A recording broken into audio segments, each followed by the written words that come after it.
بسم اللہ الرحمن الرحیم ان الحمد للہ والصلاة والسلام علی من لا نبی بعدہ اما بعد۔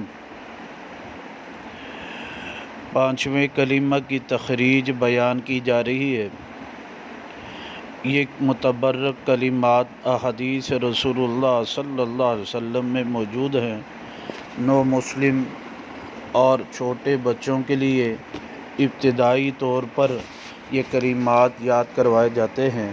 آج پانچویں کلمہ کی تخریج اور حدیث مبارکہ کو بیان کیا جا رہا ہے۔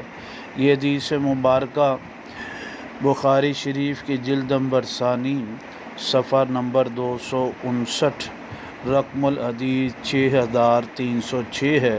حضرت شداد بن اوس رضی اللہ تعالیٰ فرماتے ہیں کہ نبی پاک صلی اللہ علیہ وسلم نے فرمایا کہ سید الاستغفار یہ ہے کہ بندہ یہ الفاظ پڑھے: اللہم انت ربی لا الہ الا انت خلقتنی وانا عبدک وانا علی عہدک ووعدک ما استطعت واعوذ بک من شر ما صنعت ابوء لک بنعمتک علی وابوء لک بذنبی فاغفر لی فإنہ لا یغفر الذنوب الا انت۔ یہ الفاظ سید الاستغفار کے ہیں، حدیث مبارکہ میں موجود ہیں۔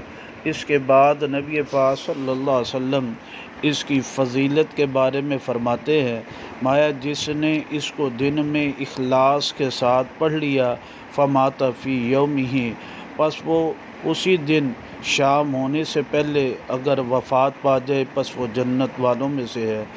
اور ومن قالها من اللیل، اور جس نے اس کو رات میں پڑھ لیا اخلاص اور یقین سے پس صبح ہونے سے پہلے وہ وفات پا گیا تو فہو من اہل الجنہ، پس وہ جنت والوں میں سے ہے۔ اللہ سبحانہ و تعالی عمل کی توفیق نصیب